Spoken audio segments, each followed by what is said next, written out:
My name is Carter Webb, and the last time I saw my Uncle Raymond smile at me, he was slipping my mother's diamond bracelet into his coat pocket while her body was still warm in the hospital bed. 3 weeks later, when I asked him about it, he looked me dead in the eye and said I was remembering things wrong. 6 months after that, I handed him foreclosure papers on his front porch, and that smile finally died. They thought I'd stay quiet like everyone else in this family. They thought grief would make me soft.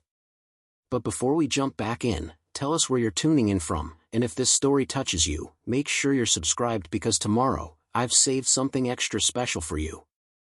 But sometimes the people who underestimate you the most are the ones who end up paying the highest price.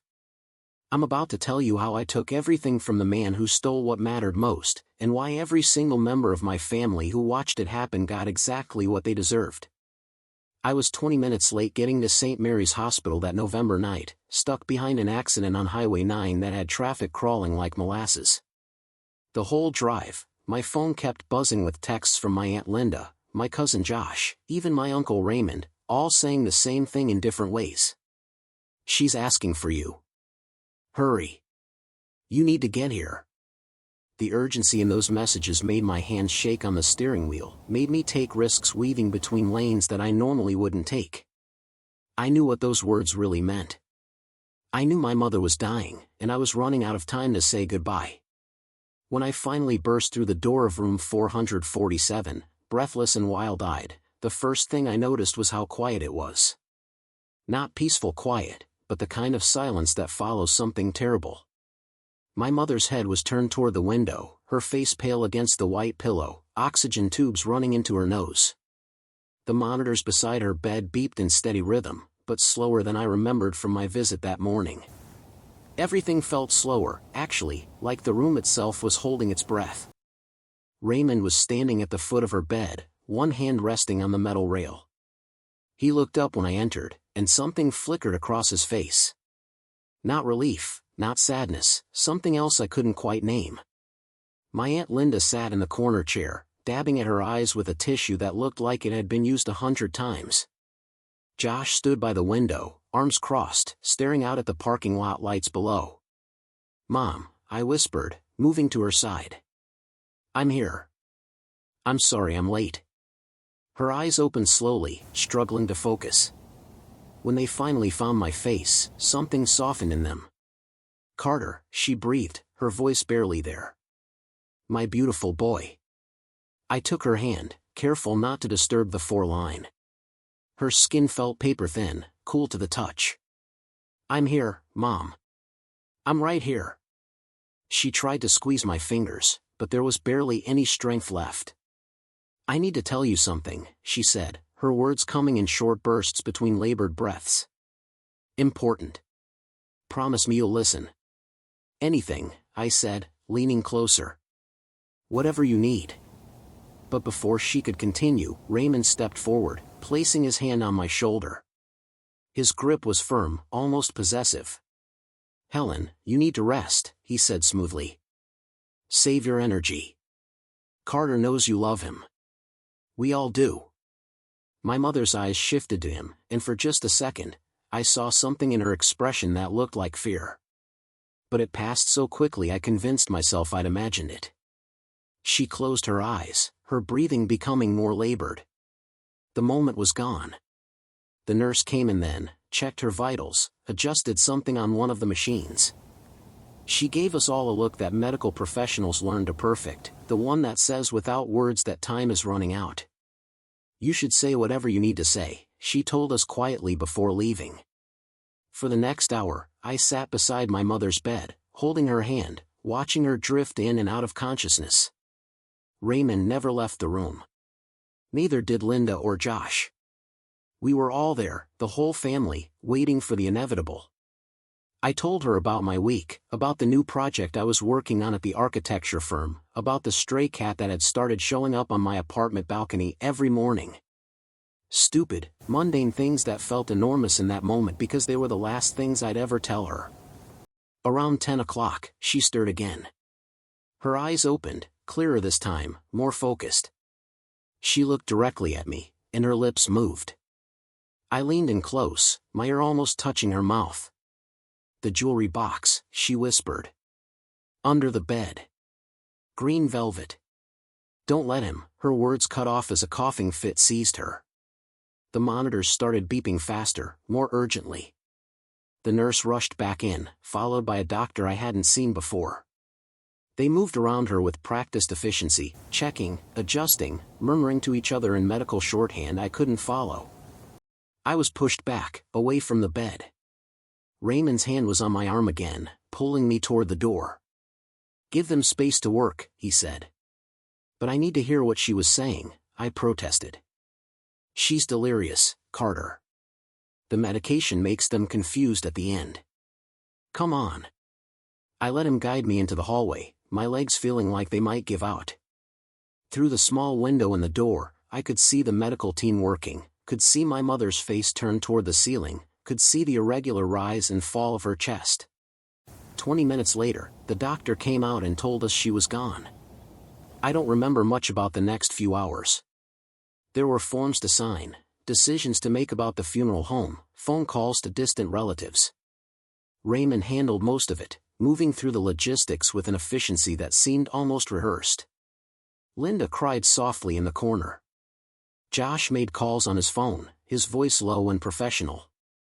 I was numb, floating somewhere outside my own body, watching everything happen like it was a movie I'd stumbled into. At some point, we were allowed back into the room. My mother looked smaller somehow, diminished without the force of life animating her. I stood beside the bed, unable to touch her now, unable to do anything but stare. That's when I saw it.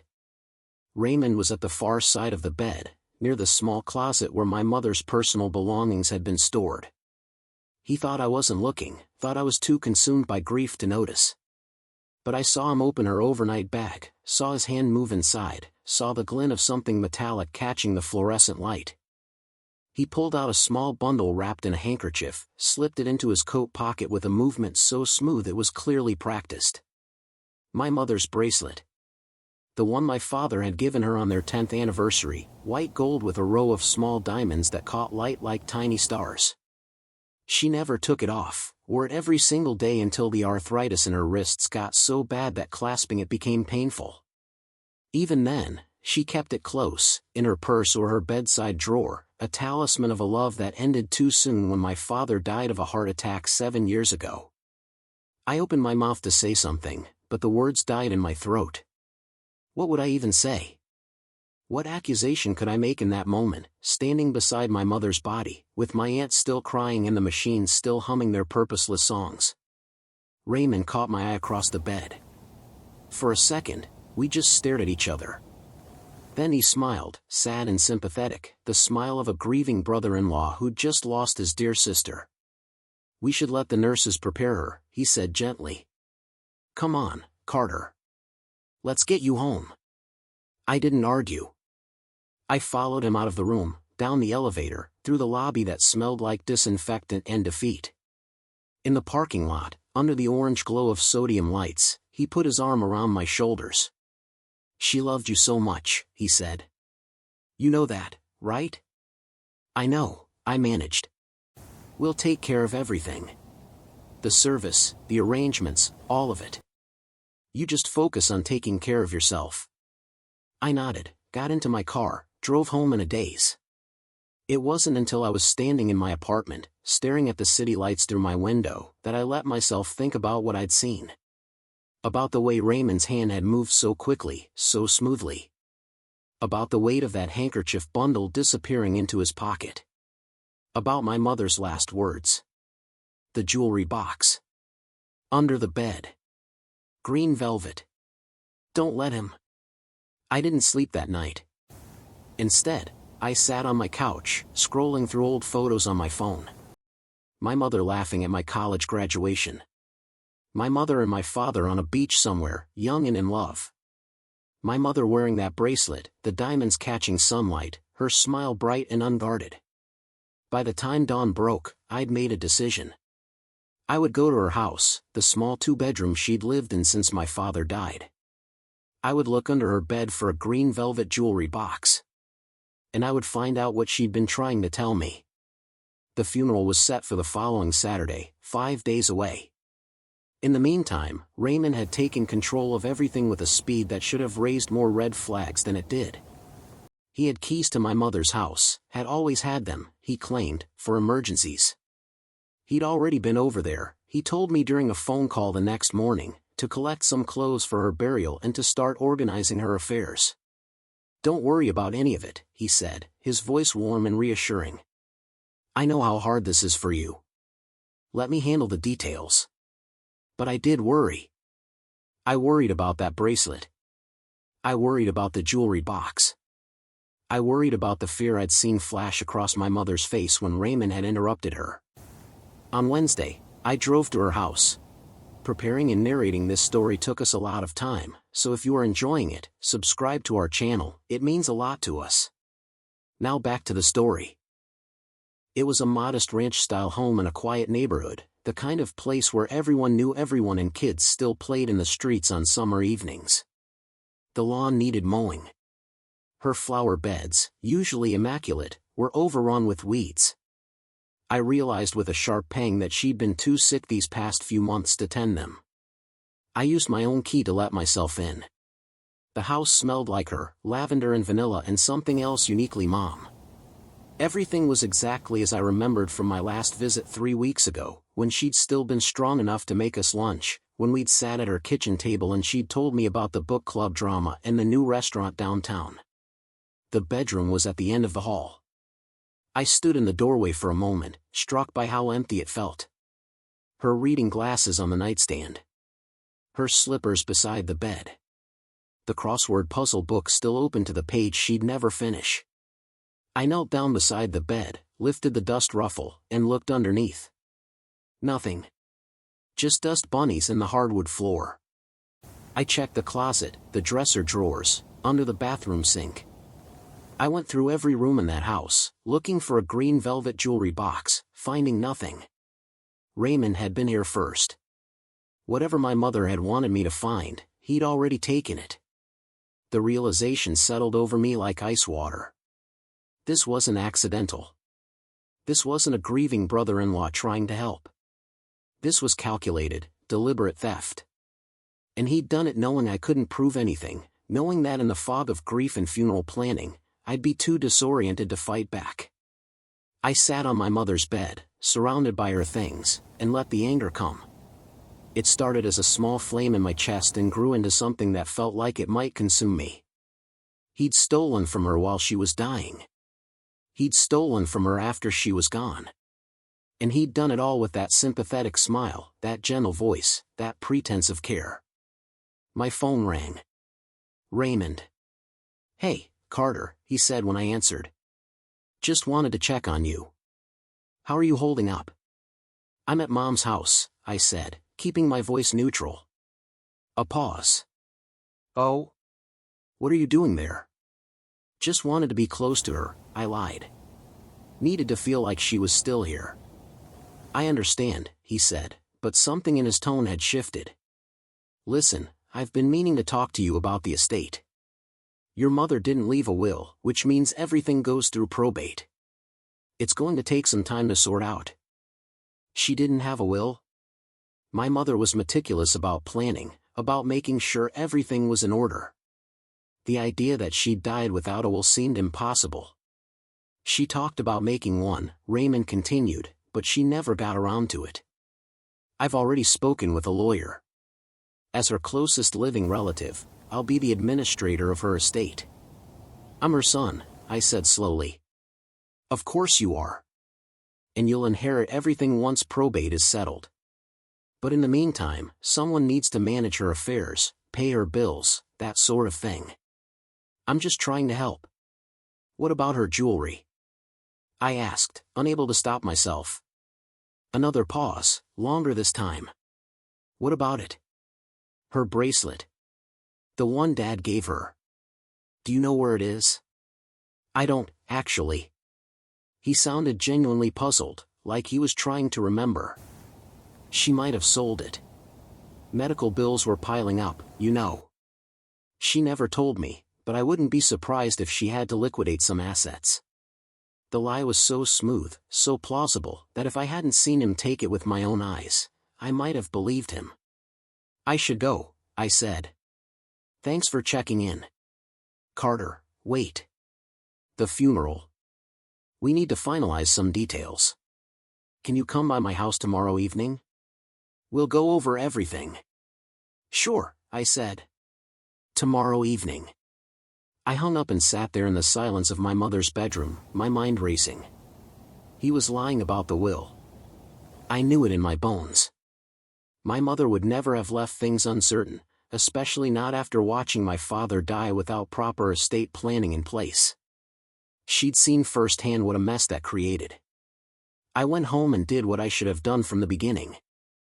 I called my mother's lawyer, a man named Gerald Hoffman who'd handled her affairs since my father's death. His secretary said he was with a client but would call me back within the hour. He called back in 40 minutes. Carter, he said, his voice somber. I'm so sorry about your mother. She was a wonderful woman. Thank you, Mr. Hoffman. I need to ask you something. Did my mother have a will? Silence on the other end. Then, yes, she did. I drafted it myself about 2 years ago. She came in and updated it 6 months ago. My heart started pounding. What did it say? I can't share specific details without proper authorization, but I can tell you that you were named as the primary beneficiary of her estate.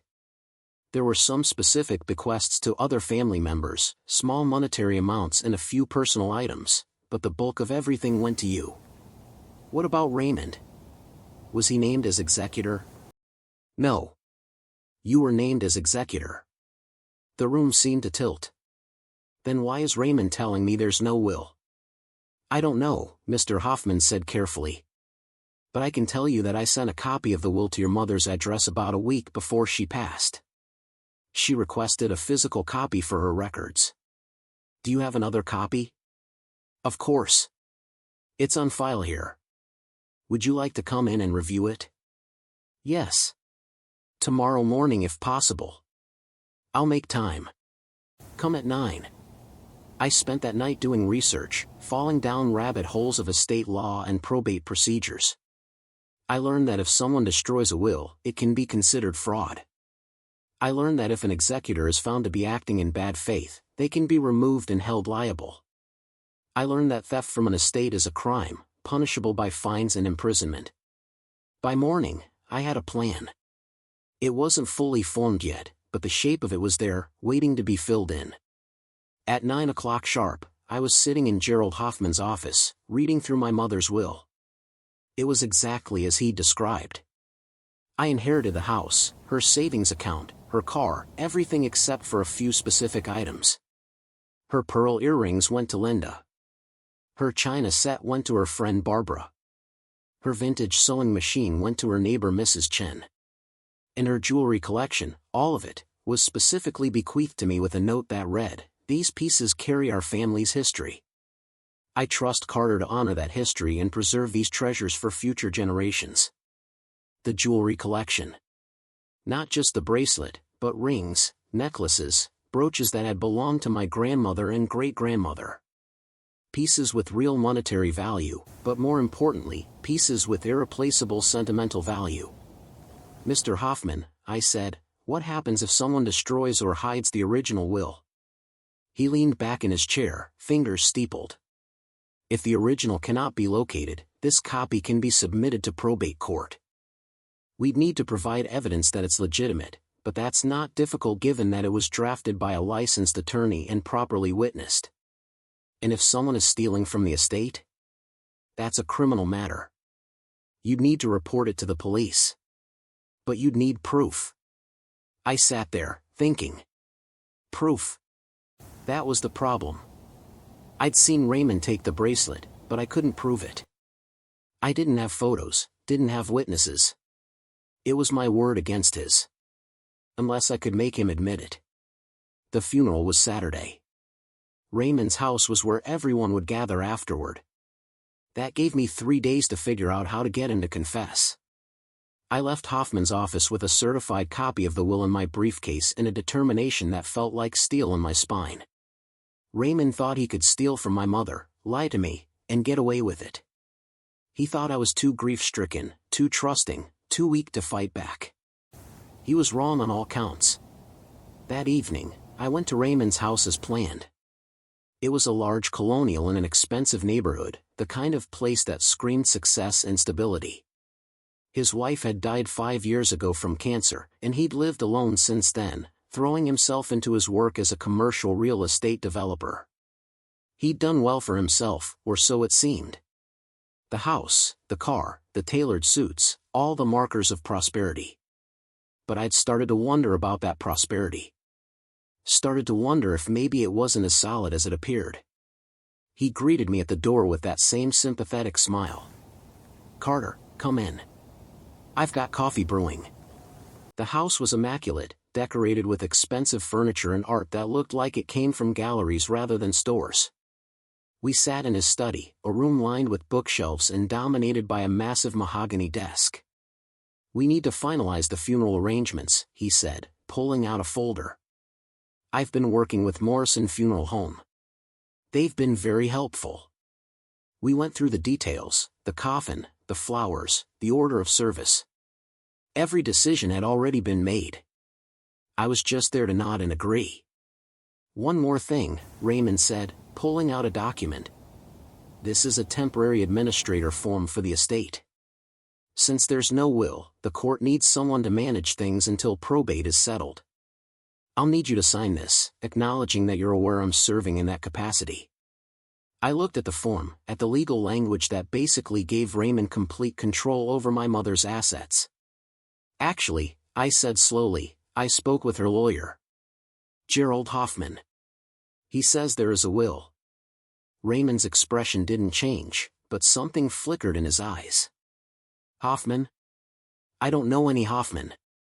He drafted Mom's will 2 years ago. Updated it 6 months ago. I'm named as the primary beneficiary and executor." The silence stretched between us. Then Raymond laughed, a sound with no humor in it. "Carter, if there was a will, don't you think your mother would have told me? We talked about everything." "She did tell you," I said quietly. "That's why you took the original from her house." The smile finally died. "Excuse me?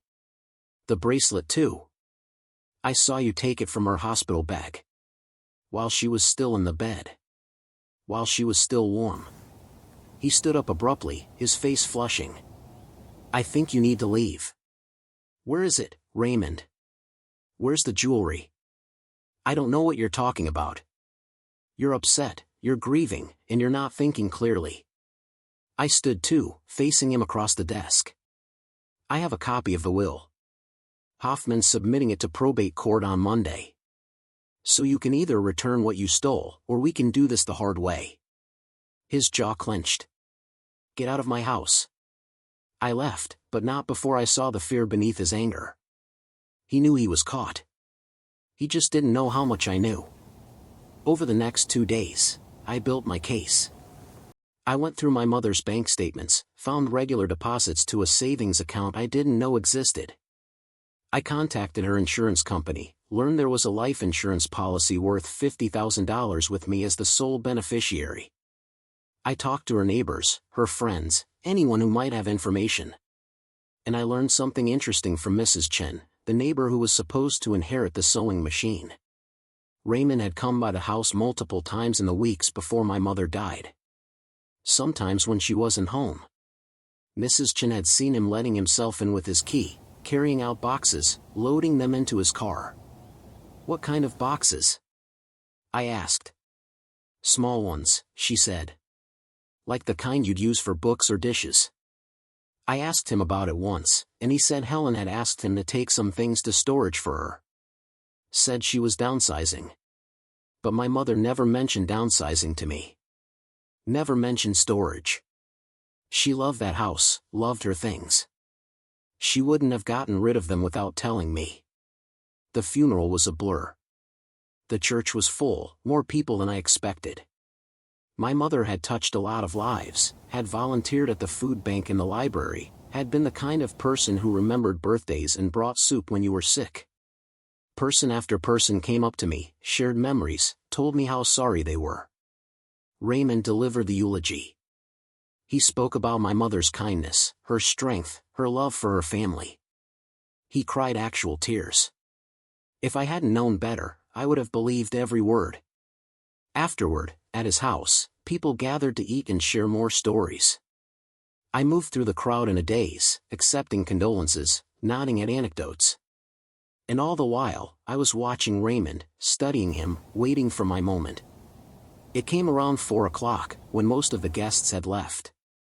I found him in the kitchen, alone, putting dishes in the dishwasher. "We need to talk," I said. He didn't turn around. "Not now, Carter." "Yes, now. I know about the storage unit." His hands stilled. "What storage unit?" "The one where you've been taking Mom's things. Mrs. Chen saw you. Multiple trips, multiple boxes." He turned then, his face pale. "Those were things she asked me to store. Personal items she didn't want in the house anymore." "Then you won't mind if I take a look? I'm the executor of her estate, after all. Everything in that unit belongs to me." It was a guess, but his reaction told me I'd hit the mark. He went even paler, his hands gripping the edge of the counter. "You need to stop this," he said, his voice low and dangerous.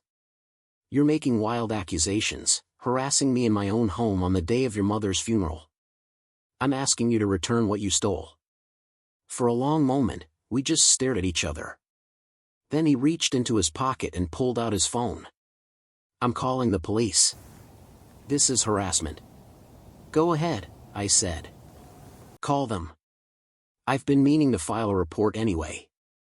Theft from an estate is a felony in this state." His finger hovered over the screen.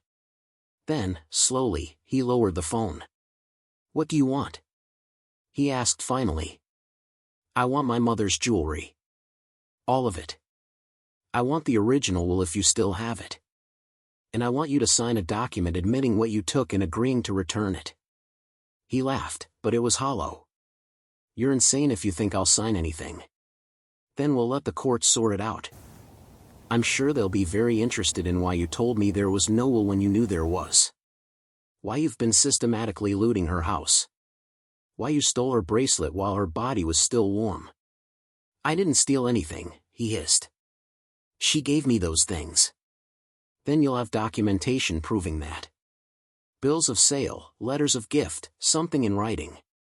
Don't you?" Silence. "That's what I thought." I left him standing there in his kitchen, surrounded by the remnants of a funeral reception, his mask finally cracking. I'd played my hand. Now it was time to see if he'd fold or if I'd have to go to war. On Monday morning, Gerald Hoffman submitted my mother's will to probate court. That afternoon, I filed a police report documenting the theft of her bracelet and the suspected theft of other jewelry items. The officer who took my statement was sympathetic but honest. Without hard evidence, without the items in Raymond's possession, it would be difficult to prosecute. But the report was on record now. The claim was official. If any of those items ever surfaced, if Raymond ever tried to sell them or pass them on, there would be documentation of the theft. I also hired a private investigator, a retired police detective named Marcus Cole who specialized in asset recovery. I gave him everything I had, the storage unit theory, the neighbor's testimony, Raymond's financial records that I'd managed to obtain through creative means I wasn't entirely proud of. Marcus called me 3 days later. "Found it," he said. "Storage facility off Highway 26. Unit registered under an LLC that traces back to your uncle. I've got photos." "What's in it?" "Everything. Furniture, boxes of dishes and linens, and a small safe. I can't confirm what's in the safe without a warrant, but based on the size and the way it's positioned, I'd bet money that's where your mother's jewelry is." "Can we get a warrant?" "That's up to the police and the DA. But with the will submitted to probate naming you as executor, you have a legal right to claim your mother's property. If your uncle is preventing you from accessing that property, that's conversion at minimum, possibly theft. What do I need to do?" Marcus laid it out for me. "File a civil claim for the return of the property. Request an emergency hearing given that the items are part of an estate in probate. Get a court order allowing access to the storage unit. It would take time. It would cost money. But it would work. I did exactly what he suggested. My attorney, a sharp woman named Patricia Vance who Hoffman had recommended, filed the paperwork. We got a hearing date 2 weeks out. During those 2 weeks, Raymond called me 6 times. I didn't answer. He sent emails, pleading and angry by turns, insisting I was making a terrible mistake, that I was destroying our family over misunderstandings and grief-fueled paranoia. I forwarded every message to Patricia. Evidence of consciousness of guilt, she called it. The hearing was on a Wednesday morning in early December. The courthouse was old and drafty, with high ceilings and creaking wooden benches. Raymond showed up with his own lawyer, a slick-looking man in an expensive suit who kept checking his watch like he had somewhere better to be. The judge, a woman in her 60s with steel-gray hair and sharp eyes, listened to both sides. Patricia presented the will, the police report, Marcus's photos of the storage unit, Mrs. Chen's testimony about Raymond removing items from my mother's house. Raymond's lawyer argued that Raymond had been acting in good faith, that he'd stored items at my mother's request, that there was no proof of theft, only a grieving nephew making unfounded accusations. The judge looked at Raymond. "Mr. Hayes, did your sister ask you to store her belongings?" "Yes, Your Honor. She was planning to downsize." "Did she give you her jewelry to store as well?" A pause. "She gave me some items for safekeeping." The judge turned to Patricia. "Is the jewelry specifically mentioned in the will?" "Yes, Your Honor. The entire collection is bequeathed to my client with explicit instructions about its historical significance." "And Mr. Hayes has refused to return these items?" "He claims he doesn't have them," Patricia said. "But we have reason to believe they're in a safe in the storage unit he's been using." The judge looked back at Raymond. "Do you have your sister's jewelry, Mr. Hayes?" Another pause, longer this time. "I have some pieces, yes. For safekeeping." "Did she give them to you, or did you take them?" The courtroom was silent. Raymond's lawyer whispered something urgently in his ear. Raymond's face had gone pale. "She wanted me to keep them safe," he said finally. The judge's expression hardened. "Mr. Hayes, I'm going to ask you one more time, and I suggest you think very carefully before you answer. Did your sister explicitly give you permission to remove her jewelry from her home and store it in a unit she had no access to?" The silence stretched. Then, quietly, "No, Your Honor." The gavel came down. "I'm ordering the immediate return of all items belonging to the estate of Helen Webb. Mr. Hayes, you have 48 hours to provide a complete inventory of everything you removed from your sister's home and to return those items to the executor. Failure to comply will result in contempt charges." Raymond's face crumbled. "Your Honor, please. I was only trying to help." 48 hours, Mr. Hayes." We left the courthouse in triumph. Patricia was practically glowing. "That was about as close to a total victory as you can get in a civil hearing," she said. But I didn't feel victorious. I felt exhausted. Because I knew this wasn't over. Raymond had admitted to taking the jewelry, but he hadn't explained why. He hadn't explained the storage unit or the boxes or any of it. And I had a sinking feeling that when I finally saw what was in that safe, I'd understand just how deep his betrayal went. Raymond showed up at my apartment 47 hours later, just an hour before the court deadline. I wasn't expecting him to come in person. I thought he'd send a courier or his lawyer, some impersonal way of handing over what he'd stolen without having to face me. But there he was, standing in my doorway with 2 cardboard boxes at his feet and an expression I'd never seen on his face before. Defeat mixed with something darker, something that looked almost like hatred. "We need to talk," he said without preamble.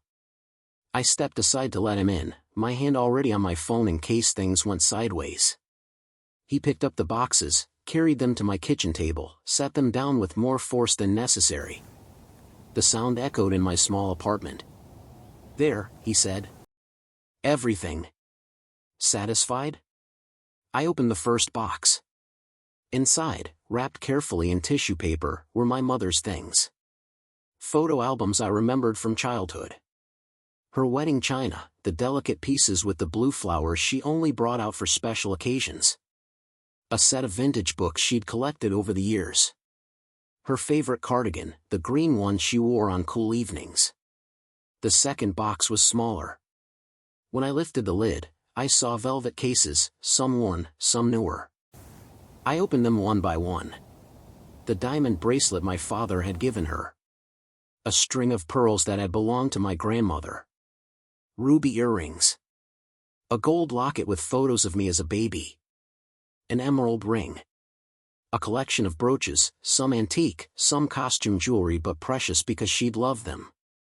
Everything was there. Everything except answers. Why?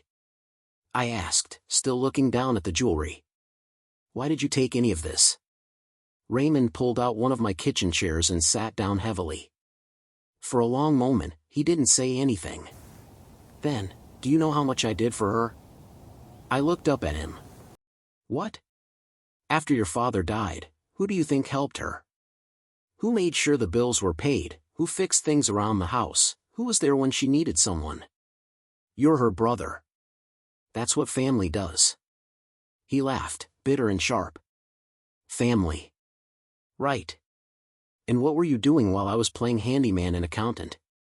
Off in Atlanta, building your career, visiting maybe once a month if she was lucky. The accusation stung because there was truth in it. I had moved to Atlanta for work. I had gotten caught up in projects and deadlines. I had let weeks slip by between visits sometimes. But I'd called. I'd stayed in touch. I'd been there when it mattered. I was building a life, I said quietly. She understood that. Did she? Because toward the end, she barely mentioned you. It was always Raymond helped me today, Raymond fixed the sink, Raymond drove me to my appointments. So you thought that entitled you to her jewelry? His face flushed. I thought I deserved something for 7 years of being the one who showed up. 7 years of putting my life on hold to make sure she was okay. Nobody asked you to put your life on hold. She needed me. And yes, I thought maybe when she was gone, there would be some recognition of that.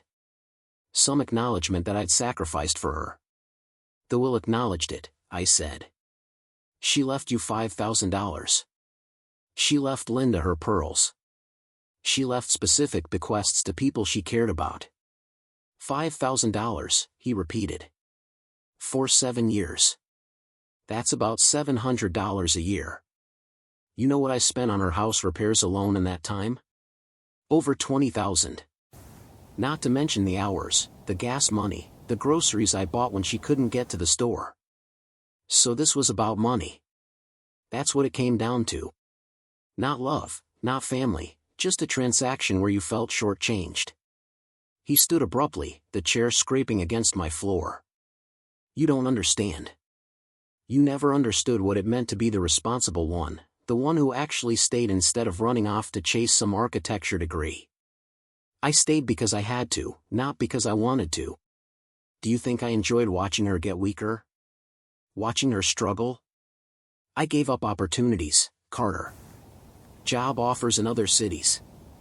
Relationships that ended because I couldn't commit when I was always worried about Helen. The words hung between us, raw and honest in a way Raymond had never been before. I realized this wasn't just about the jewelry or the money. This was about resentment that had been building for years, layered over every helpful gesture, every sacrifice, every time he'd shown up while I was 2 hours away living my own life. I'm sorry, I said, and I meant it. I'm sorry you felt trapped. I'm sorry she needed so much and you gave so much. But that doesn't justify stealing from her. His jaw worked. I didn't think of it as stealing. I thought of it as taking what I'd earned. The jewelry was supposed to come to me. She put that in writing. And you knew that, didn't you? That's why you took the original will. He looked away. I found it in her desk drawer when I was looking for her insurance papers. Saw what it said. Saw that you got everything and I got a pittance. So you destroyed it. I put it somewhere safe, he said. In case it was needed. Where is it now?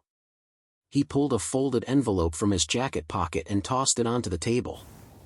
Right there. Original will, signed and notarized, exactly as your lawyer's copy says. I picked it up, slid out the document, verified it was real. The paper was slightly yellowed, the signature unmistakably my mother's.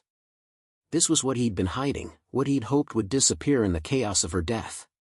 You were going to let me think she died intestate, I said.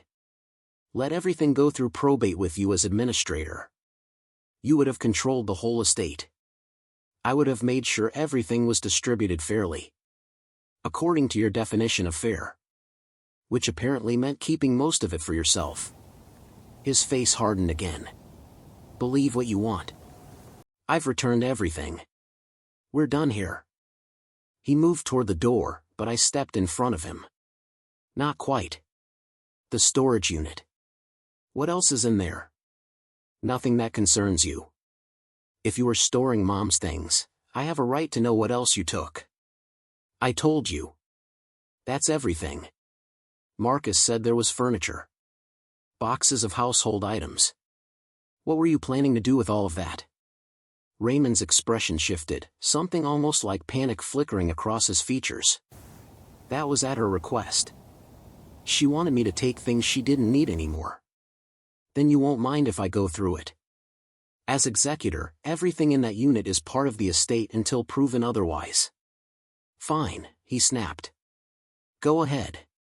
Waste your time sorting through old furniture and Christmas decorations. I don't care anymore. He pushed past me, yanked open my apartment door. But before he left, he turned back one more time. You think you've won something here, Carter. You think you've proven you're the good son and I'm the villain. But all you've proven is that you don't understand what it costs to actually take care of someone. You swept in at the end, held her hand for a few weeks while she was dying, and now you get to claim you were devoted. I was there for the hard years. Remember that when you're counting your inheritance. The door slammed behind him.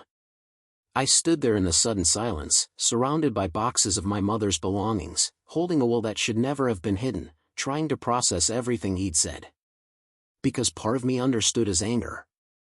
Part of me knew he was right that I'd left him to handle the daily burden of her care while I built my career in Atlanta. I'd told myself I was helping by sending money, by visiting when I could, by calling regularly. But I hadn't been there for the broken water heaters and the falls in the night and the slow accumulation of tasks that came with an aging parent. That guilt would have consumed me if I let it. But I couldn't. Because regardless of how much Raymond had done, regardless of how valid his resentment might be, he'd still stolen from her. He'd still tried to manipulate the distribution of her estate. And I still needed to know why he'd been so desperate to control it. The next morning, I drove out to the storage facility. It was one of those sprawling complexes off the highway, rows of identical orange doors stretching in every direction. Marcus met me there with bolt cutters, just in case Raymond had changed the locks or tried to prevent access. But the code Raymond had provided worked. The door rolled up with a metallic screech, revealing a space packed from floor to ceiling with my mother's life. Jesus, Marcus muttered beside me. We spent the next 3 hours going through it all. Furniture from her living room, pieces I remembered sitting on as a child. Boxes of dishes and linens. Holiday decorations carefully labeled by year. Photo albums and scrapbooks. Her sewing supplies. My father's old tools. The accumulated possessions of a life lived in one house for over 30 years. And in the back corner, just as Marcus had predicted, a small fireproof safe. It wasn't locked. The door swung open easily, and inside I found more jewelry cases. But these were different. Older. More valuable. I opened them one by one, my heart sinking with each revelation. A platinum necklace with sapphires, the kind of piece that belonged in a vault, not a storage unit. Diamond earrings that had to be worth tens of thousands. A man's watch, gold and heavy, engraved on the back with initials I didn't recognize. Several rings, all expensive, all clearly antique. None of it had belonged to my mother. Marcus photographed everything while I tried to make sense of what I was seeing. Where had this come from? Why was it hidden here with her things? The watch especially bothered me. The initials were J.T.H., not any combination that matched my family. We need to run these pieces, Marcus said. See if any of them are reported stolen or if they're listed in any estate databases. You think Raymond stole them? I think your uncle has been playing a longer game than just taking your mother's bracelet. We loaded everything into my car, photographed and cataloged. The jewelry from the safe went into a separate bag, handled with gloves. If these were stolen, I didn't want my fingerprints complicating things. Back at my apartment, I did what I should have done weeks ago. I started digging into Raymond's finances. Not just the surface stuff I'd looked at before, but deeper. Bank records I obtained through legal channels as executor of my mother's estate, since she'd made payments to him over the years. Tax returns I requested through her accountant. Property records. Business filings. What I found made my blood run cold. Raymond's real estate development company had been struggling for years. Not failing exactly, but operating on razor-thin margins with debts that kept mounting. He'd taken out a second mortgage on his house 3 years ago. He'd sold off assets. He'd borrowed against his retirement accounts. And he'd been receiving regular payments from my mother. Large payments. $2,000 a month for the past 5 years. I called her bank, verified the transactions. Automatic transfers, set up to go from her account to his on the first of every month. Over $100,000 total.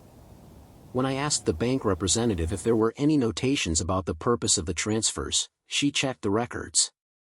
According to our files, these were marked as loan repayments. My mother had loaned Raymond money. A lot of money. And he'd been paying her back in installments. Or had he? I went back through her financial records with this new information. Found the original deposit 5 years ago, a lump sum of $60,000 from her savings account to his business account. Then, 6 months later, the monthly payments started coming back. But if she'd loaned him $60,000 and he'd paid back $2,000 a month for 5 years, that was $120,000. He'd paid back double what she'd loaned him. Unless the loan had been for more than $60,000. Unless there had been other transactions I hadn't found yet. I spent the next 2 days reconstructing my mother's financial history going back 10 years. It took phone calls to multiple banks, digging through old tax returns, even visiting her house again to go through file cabinets Raymond hadn't emptied. And I found it. 7 years ago, she'd cashed out her 401k. The whole thing. $300,000. The penalties had been enormous, but she'd done it anyway. 2 weeks later, that money had been deposited into Raymond's business account.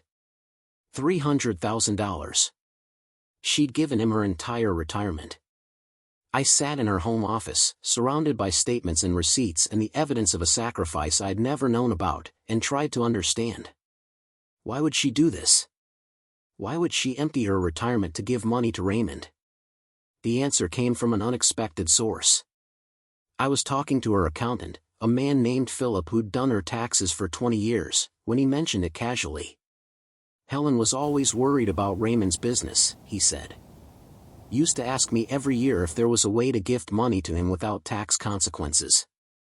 I told her the limits, but she was determined to help him however she could. Did she ever explain why? Philip hesitated. I probably shouldn't say. She's gone, I reminded him gently. And I'm her executor. I need to understand. She felt guilty, he said finally. About the inheritance from your grandmother. She got the bulk of it, and Raymond got very little. Your grandmother had written him off after some disagreement they'd had. Helen felt it was unfair, that Raymond deserved more. So when his business started struggling, she saw it as a chance to make things right. The pieces were clicking together. My grandmother had died 12 years ago.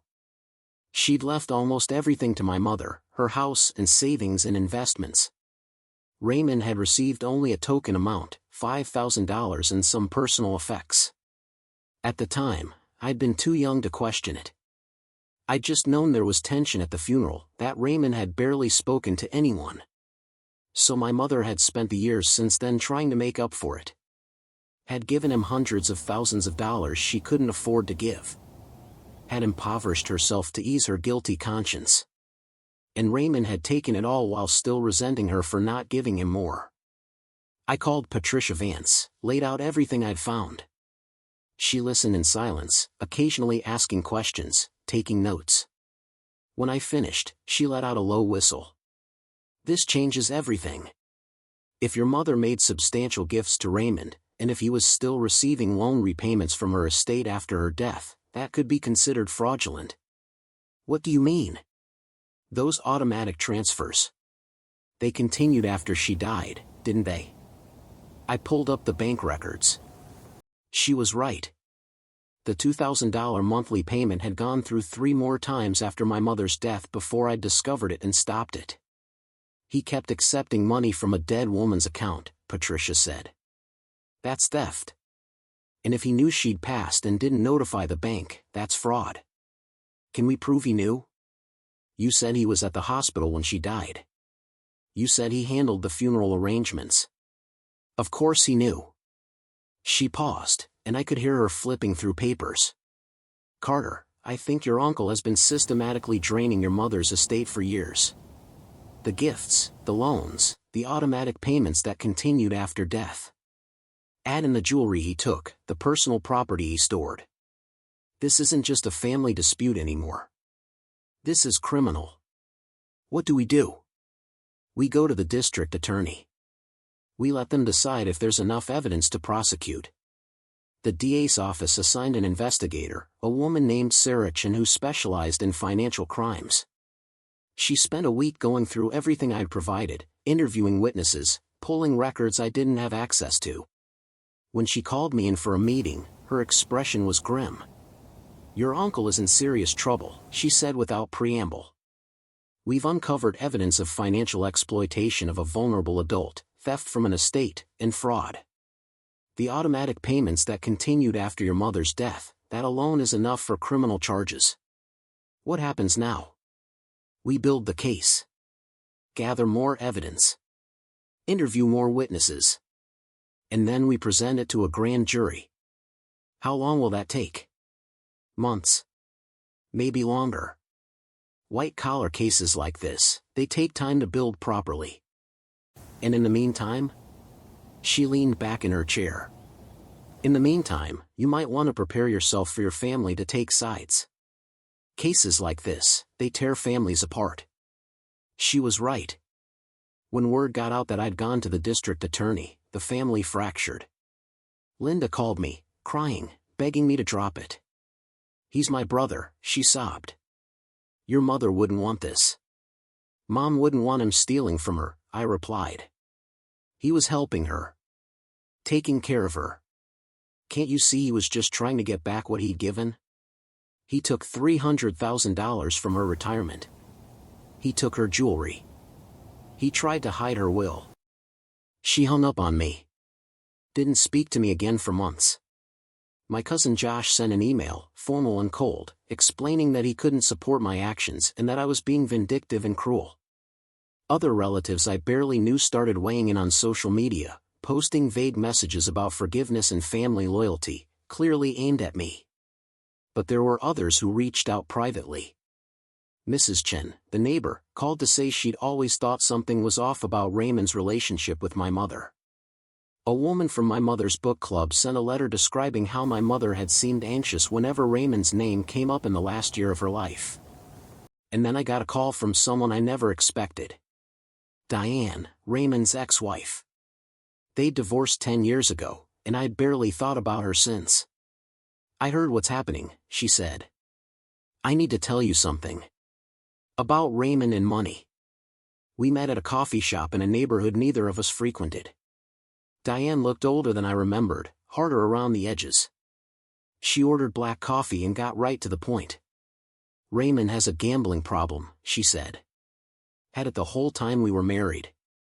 That's why I left him. I stared at her. I never knew. Nobody knew. He hid it well. Online poker mostly, some sports betting. But it was bad. He'd blow through thousands in a weekend and then scramble to cover it before anyone noticed. Is that why his business struggled? Partly. He'd drain the business accounts to cover gambling debts, then have to take out loans to cover payroll. It was a constant cycle. I begged him to get help, but he refused to admit he had a problem. Did my mother know? I don't think so.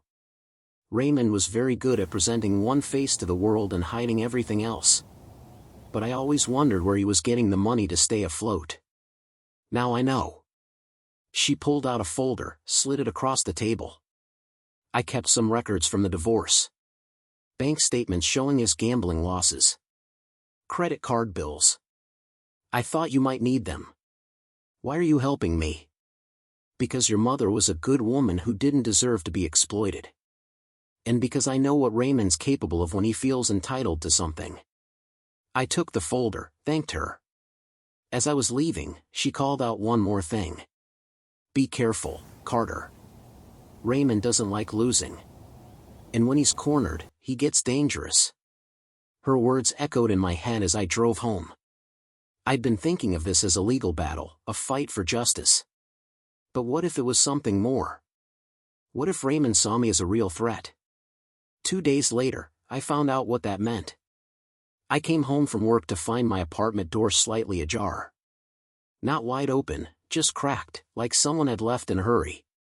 My stomach dropped. I pushed the door open slowly, half expecting to find someone still inside. The place had been ransacked. Not violently, not the kind of destruction you see in movies. But methodically searched. Drawers pulled open, papers scattered, cushions moved. Whoever had done this was looking for something specific. The boxes of my mother's belongings were torn open, their contents strewn across my living room floor. The jewelry cases were empty. All of it, the pieces Raymond had returned, the expensive items from the safe, gone. I called the police. Filed a report. Gave descriptions of the stolen items. The officer who responded was sympathetic but not optimistic. No signs of forced entry, he noted. Whoever did this either picked the lock or had a key. I'm the only one with a key. Any reason to think someone specifically targeted your mother's jewelry? I told him about the legal case, about Raymond, about the DA's investigation. His expression shifted. You need to call your lawyer, he said. This might be witness intimidation or evidence tampering. That's serious. Patricia filed emergency motions with the court. Sarah Chen added the burglary to her investigation. And I installed new locks on my apartment, added a security camera, started looking over my shoulder every time I came home. But the jewelry was gone. The evidence I'd carefully cataloged, the pieces that might have been stolen from other estates, vanished.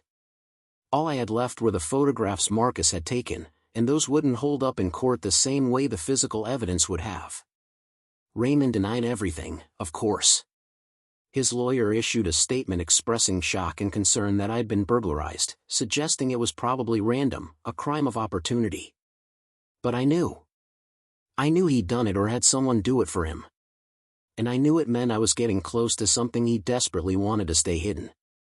The grand jury convened 6 weeks later. Sarah Chen presented her case, hours of testimony and boxes of financial records. I wasn't allowed in the room, had to wait in the hallway with Patricia, pacing and checking my phone obsessively. When Sarah finally emerged, her face was unreadable. We got the indictment, she said. 5 counts, financial exploitation, theft, fraud, and 2 counts of forgery. Forgery? Your mother's signature on some loan documents. We had a handwriting expert examine them. They're fake. Raymond forged her signature to make it look like she'd authorized additional loans. My knees went weak. How much? Another 100,000, at least. Maybe more. We're still tracking down all the accounts. So it wasn't just the retirement fund. It wasn't just the monthly payments. Raymond had been forging documents, creating fake loans, systematically stealing from my mother for years. The arraignment was scheduled for the following week. Raymond showed up in a dark suit, looking dignified and wounded. He pled not guilty, posted bail, walked out of the courthouse surrounded by family members who still believed he was the victim in all this. But the damage was done. The indictment was public record. The local news picked up the story. Community leader accused of exploiting dying sister. Former real estate developer charged with elder fraud. The headlines were brutal. Raymond's business collapsed within a month. Clients pulled their contracts. Partners distanced themselves. The bank called his loans. He had to put his house on the market just to stay afloat.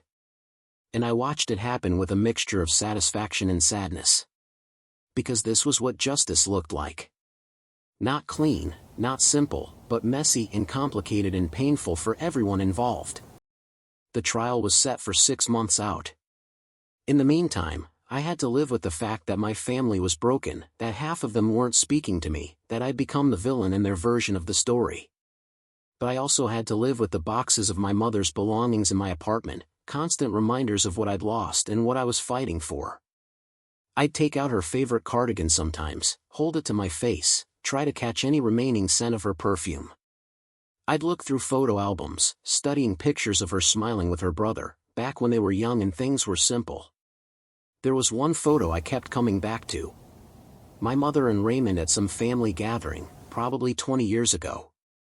They had their arms around each other, both laughing at something outside the frame. They looked happy. They looked like they loved each other. I wondered when it had all gone wrong. When had Raymond's resentment started to calcify into entitlement? When had my mother's guilt transformed into enabling? At what point had family bonds become weapons instead of comfort? I'd never have those answers. The only person who could have explained it was gone. But what I did have was her will, her actual wishes, documented and notarized and clear. She'd wanted me to have her jewelry, her house, her possessions. She'd wanted me to preserve family history. And by fighting for that, by refusing to let Raymond erase her intentions, I was honoring her in the only way I still could. The stolen jewelry still haunted me though. I kept thinking about those pieces in the safe, the ones that didn't belong to my mother. Where had they come from? Had Raymond stolen them from other estates? Other vulnerable people he'd positioned himself to exploit? Saracen was investigating, but it was slow going. Without the physical evidence, she had to rely on paper trails and testimonies. She'd found 2 other families who'd filed complaints about missing heirlooms after Raymond had helped them with estate sales. Nothing proven yet, but suspicious enough to warrant deeper investigation. I started going to a support group for people dealing with family financial abuse. Sitting in a church basement every Tuesday night, listening to other people's stories of parents and siblings and children who'd stolen from them. It helped, knowing I wasn't alone. Helped to hear that the guilt and confusion and anger I felt were normal, that other people had walked this road and survived. There was a woman named Grace whose daughter had drained her savings account. A man named Thomas whose brother had forged his signature on a reverse mortgage. A younger woman, Maria, whose husband had convinced her to sign over her inheritance and then divorced her. We'd share our stories, offer support, remind each other that seeking justice wasn't the same as being vindictive. That protecting yourself wasn't selfish. That sometimes the most loving thing you can do for family is to hold them accountable. It was Maria who finally asked the question I had been avoiding. What do you want from all this? Not justice or accountability. What do you actually want? I sat with that for a long time. What did I want? I wanted my mother back. I wanted a family that didn't see me as the enemy. I wanted to not feel guilty every time I thought about those years I was in Atlanta, building my career while Raymond handled the daily grind of her care. But since I couldn't have any of that, what I wanted was the truth. I wanted everyone to know what had really happened. I wanted Raymond's careful facade of respectability stripped away. I wanted my mother's memory protected, her reputation intact. And I wanted to make sure he never did this to anyone else. The trial date approached like a storm on the horizon, inevitable and frightening. Patricia prepped me for testimony, running through questions the prosecution would ask, questions the defense would use to try to discredit me. She warned me it would get ugly, that Raymond's lawyer would paint me as an absent son who'd swooped in at the last minute to claim an inheritance I didn't deserve. Let them, I said. The evidence speaks for itself. But evidence isn't always enough, she reminded me. Juries are unpredictable. They make decisions based on who they sympathize with, who they trust. We need them to see you as someone protecting his mother's wishes, not someone motivated by greed. I'm not motivated by greed. I know that. But Raymond's lawyer is going to argue that you are. That you resented him for being there, for doing the work you didn't want to do. That you manufactured this whole case to justify cutting him out. That's insane. That's legal strategy. The weeks before the trial were the longest of my life. I couldn't sleep properly, couldn't focus at work, could barely eat. Every time my phone rang, I expected bad news. Every time I came home, I checked my apartment obsessively to make sure it hadn't been broken into again. I was living in a state of constant anxiety, waiting for the next shoe to drop. And then, 3 days before the trial was set to begin, it did. Sarachan called with news that made my blood run cold.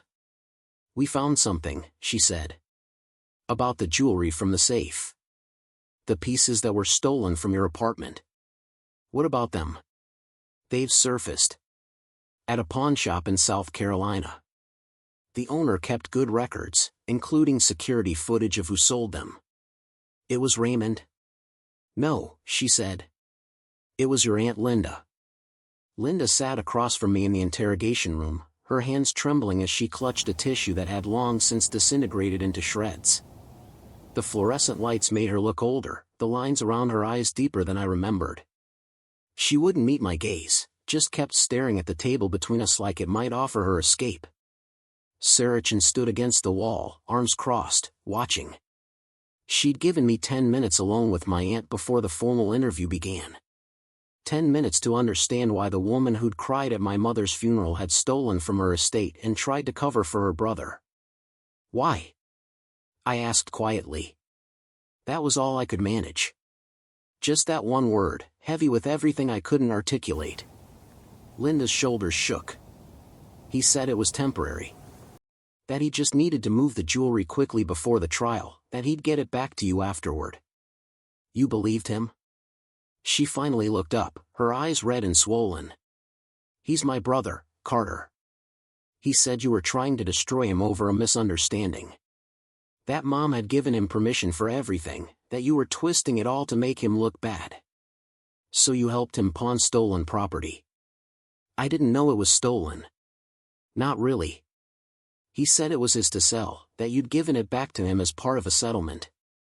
The lies came so easily to Raymond, layer upon layer of manipulation designed to turn family against each other. Linda had always been the peacemaker, the one who smoothed over conflicts and kept everyone talking.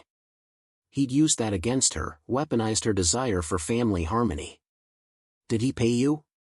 Sarah asked from the wall. Linda flinched. "He gave me $2,000. Said it was for helping him move some things." "You drove 3 hours to South Carolina to pawn jewelry for $2,000? Silence. Then, in a voice so small I barely heard it, "I needed the money. My daughter's tuition is due and I didn't have it." The sad thing was, I believed her. Linda had always struggled financially, raised 3 kids mostly on her own after her husband left. She'd worked 2 jobs for years just to keep them fed and clothed. $2,000 probably felt like a lifeline. But it didn't change what she'd done. The pawn shop owner had turned over everything.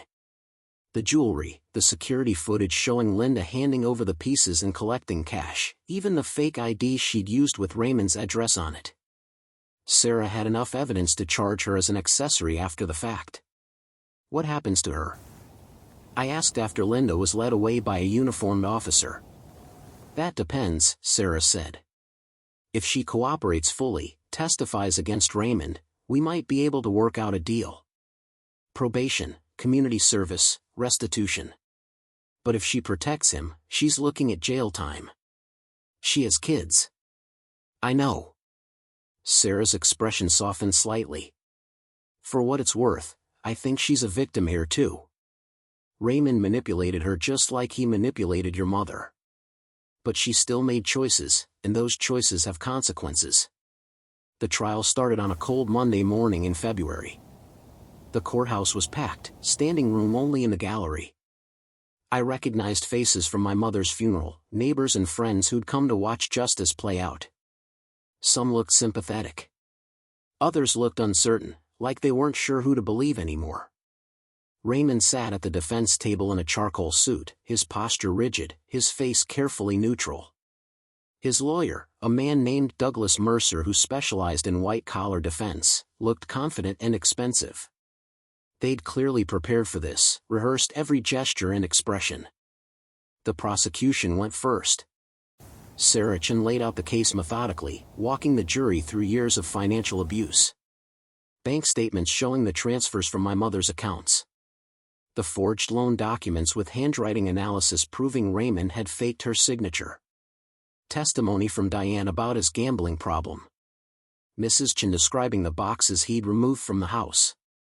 And then it was my turn to testify. I walked to the stand feeling like I was moving through water, everything slow and surreal. The bailiff swore me in, and I sat down facing the jury. 12 strangers who would decide whether my mother's memory would be vindicated or whether Raymond would walk away free. The prosecutor, a woman named Jennifer Hassan, started with easy questions. My relationship with my mother, when I'd last seen her, what she'd said about her wishes for her estate. I answered honestly, kept my voice steady, tried not to look at Raymond. Then Jennifer pulled out a photo. The navy blouse with the dove-shaped button, the one my mother had worn in her casket. Do you recognize this? Yes. It was my mother's favorite. Can you tell the jury about it? I took a breath, let the memory surface. When I was 12, she caught the sleeve on a fence post. Tore the fabric and broke one of the buttons. She was upset because it was special to her, a gift from my father. So I spent an evening learning to sew from a YouTube video, stitched it back together, found a replacement button at a craft store. It wasn't perfect, but she wore it every Easter after that. Said it reminded her that broken things could still be beautiful. A few jurors nodded. One woman in the front row wiped her eyes. And when you saw your uncle take her bracelet from her hospital bag, what did you think? I thought he was stealing. I thought he was taking something that didn't belong to him while she was still warm. Douglas Mercer shot to his feet. Objection. Characterization.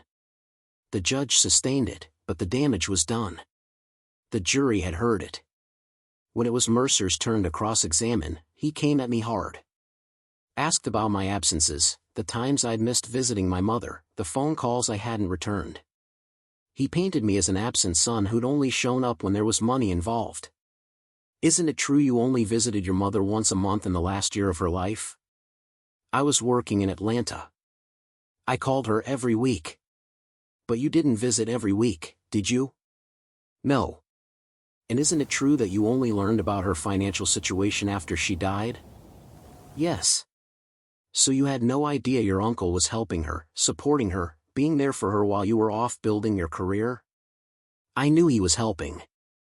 I didn't know he was stealing. Mercer smiled like he'd scored a point. Or perhaps he was taking what he'd earned through years of sacrifice. Years of being the one who actually showed up. My mother's will says otherwise, I replied quietly. She was very clear about what she wanted. The trial lasted 3 weeks. Witnesses cycled through, each one adding another piece to the puzzle. Philip the accountant testified about the retirement fund withdrawal. Diane described Raymond's gambling losses. Linda, granted immunity in exchange for testimony, explained how he'd manipulated her into pawning the jewelry. And then Raymond took the stand. He was good, I had to give him that. Spoke about his love for his sister, his devotion to her care, his shock and hurt when I'd accused him of theft. He explained the money as loans he'd paid back with interest, the jewelry as items she'd given him for safekeeping, the forged signatures as misunderstandings. My sister was confused at the end, he said, his voice breaking. The medication, the pain, it affected her judgment. I think Carter took advantage of that, got her to sign things she didn't fully understand. It was a masterful performance. If I hadn't known the truth, I might have believed him myself. But Jennifer Hassan destroyed him on cross-examination. Walked him through the timeline, showed how the forged documents predated my mother's illness by years. Confronted him with bank records showing gambling losses that coincided with withdrawals from her accounts. Asked him point-blank why he'd continued accepting automatic payments after her death. I didn't realize, he stammered. The bank must have made a mistake. For 3 months? You didn't notice 3 deposits of $2,000 each appearing in your account? I don't check my accounts that carefully. But you checked them carefully enough to set up the automatic transfers in the first place? He had no good answer. The jury deliberated for 2 days. I spent that time in a coffee shop across from the courthouse, unable to work, unable to eat, just waiting. Patricia sat with me, her presence steady and calm while I came apart at the seams.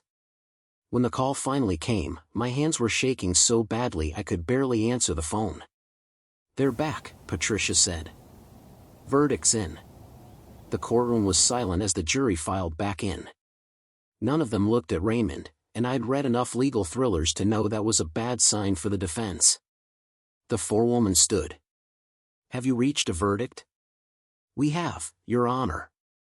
On the count of financial exploitation of a vulnerable adult, how do you find? Guilty. The word seemed to echo. Raymond's face went pale. Beside him, Mercer scribbled notes furiously. For more counts, for more guilty verdicts. By the end, Raymond was gripping the edge of the table like it was the only thing keeping him upright. Sentencing was set for 6 weeks later. In the meantime, Raymond was released on bail with an ankle monitor. His house sold at auction to pay legal fees and restitution. His business was defunct. His reputation was rubble. I should have felt triumphant. I'd won. Justice had been served. My mother's wishes had been honored. But mostly I felt tired. The sentencing hearing was quieter than the trial. Just immediate family and a few reporters. The judge, the same woman who'd presided over the trial, looked at Raymond with something like pity. Mr. Hayes, you exploited your sister's love and trust for your own financial gain. You forged documents, manipulated family members, and attempted to steal from her estate even after her death.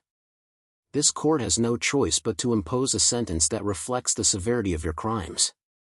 She sentenced him to 5 years in prison, with credit for time served and possibility of parole after 3.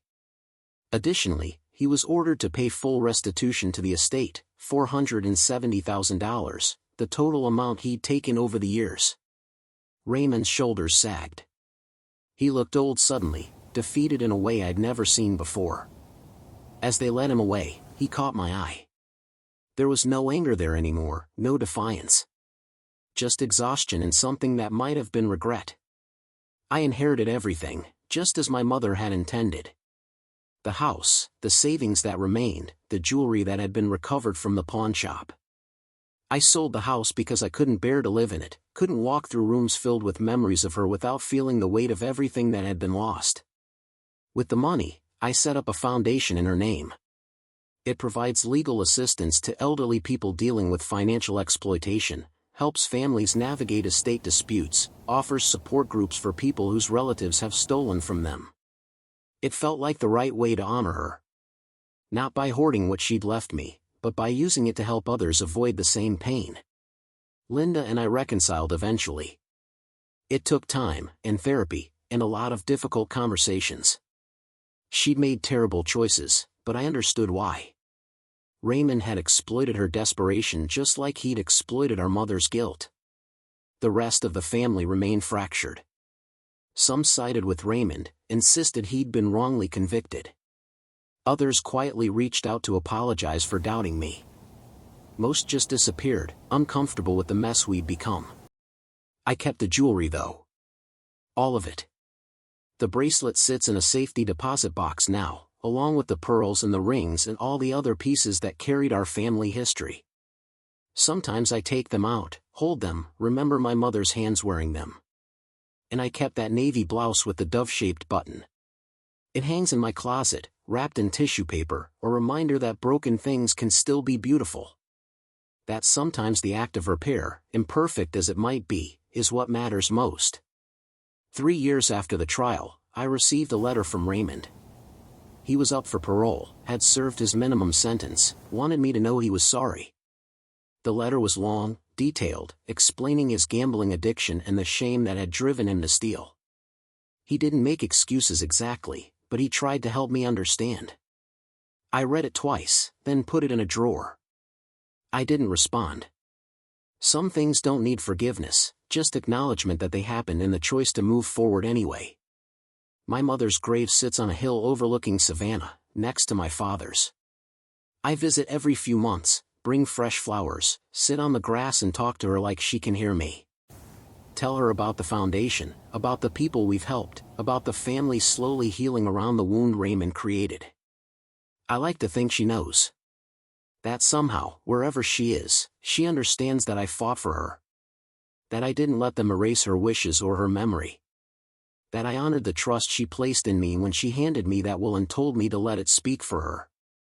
The jewelry box sits on my dresser now, green velvet just like she described. Inside are the pieces she wanted me to preserve, history held in gold and gemstones and memories of hands that wore them. I'll pass them down someday, to children I might have, with stories of the woman who valued them not for their worth but for what they represented. Family. Legacy. The belief that some things are worth fighting for, even when the fight tears everything else apart. That's what my mother taught me in the end. Not through her life, but through her death and the battle that followed. That silence enables cruelty, that truth demands courage, and that sometimes the people who love you most are the ones who need you to be strong enough to hold them accountable. Raymond gets out next year. I don't know if I'll see him. Don't know if there's anything left to say between us. But I know this, he doesn't get to rewrite history. He doesn't get to pretend he was the devoted brother and I was the ungrateful son. The truth is preserved now, in court records and foundation documents and the stories I tell about my mother. She was imperfect, guilty of enabling, too willing to sacrifice herself for family peace.